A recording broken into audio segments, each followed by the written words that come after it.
Salam sejahtera semuanya. Pada hari ini saya akan membahas tentang literasi digital dalam etika bermedia sosial. Apa sih yang kalian pikirin atau bayangin ketika dengar kata literasi digital?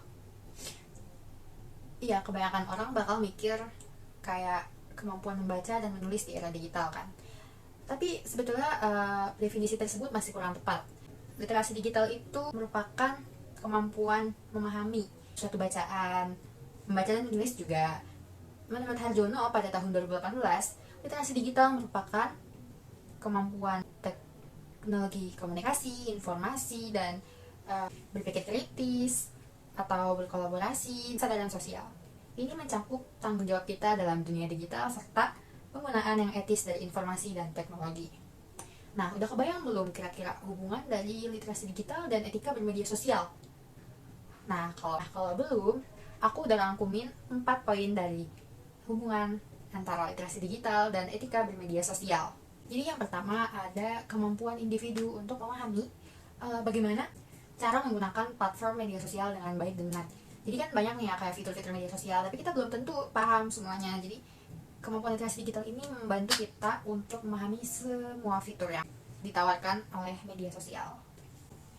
Yang kedua, membantu individu memahami dan mengimplementasikan etika bermedia sosial. Diperlukan untuk membuat keamanan atau ekosistem media sosial terjaga dan tidak mengalami ekosistem yang negatif sehingga membuat orang tidak nyaman. Hal ini membutuhkan kemampuan literasi digital yang mumpuni atau setidaknya cukup untuk membantu orang memahami aturan dasar bermedia sosial.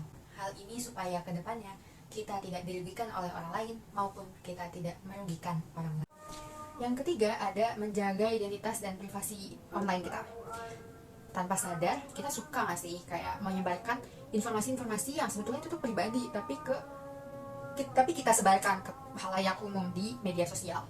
Sebetulnya hal tersebut berbahaya, dapat menjadi incaran dari penipu. Maka dari itu kita memerlukan kemampuan literasi digital ini untuk memilah mana yang bisa disebar ke dunia maya dan mana yang lebih baik disimpan sendiri saja. Yang terakhir ada menilai dan memilah informasi yang beredar di sosial media. Jadi kan sekarang lagi marak banget nih ya tentang hoax dan segala macamnya. Nah, kita dengan meningkatkan kemampuan literasi digital kita bisa untuk memahami mana berita yang hoax atau yang ujaran kebencian aja nih atau cuma kayak ya berita palsu. Pokoknya tidak seharusnya kita percayai, itu out semuanya. Selanjutnya ada studi kasus tentang cyberbullying terkait suatu postingan di Twitter. Jadi ada pasangan perempuan dan laki-laki. Si perempuan ingin membukukan perjalanan cinta mereka atau autobiografi, tapi lebih santai bahasanya. Mereka terkena cyberbullying karena akan menggunakan ISBN untuk menerbitkan buku mereka yang menurut netizen tidak terlalu berbobot. Hal ini dikarenakan krisis ISBN yang dialami oleh Indonesia semakin diperparah beberapa tahun belakangan ini. Yang hal tersebut juga belum dapat dipastikan. Kemudian penyelesaian dari pasangan tersebut kemarin beberapa hari yang lalu mengklarifikasi bahwa mereka akan menerbitkan buku tanpa menggunakan ISBN. Tapi bahkan dengan klarifikasi seperti itu, netizen pun masih mengirimkan ujaran kebencian pada pasangan ini. Hanya beberapa, namun ada. Seperti di sini. Di sini. Hal ini tentunya tidak pantas. Karena pasangan tersebut sudah memperbaiki apa kesalahan mereka dan minta maaf atas hal tersebut. Nah, maka dari itu, literasi digital ini merupakan hal yang penting karena dapat meningkatkan etika kita dalam bermedia sosial.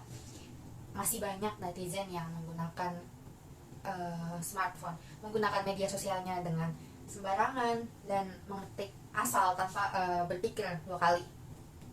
Padahal hal tersebut bisa sekali mempengaruhi kejiwaan atau bahkan kehidupan seseorang dalam konteks yang lebih berat.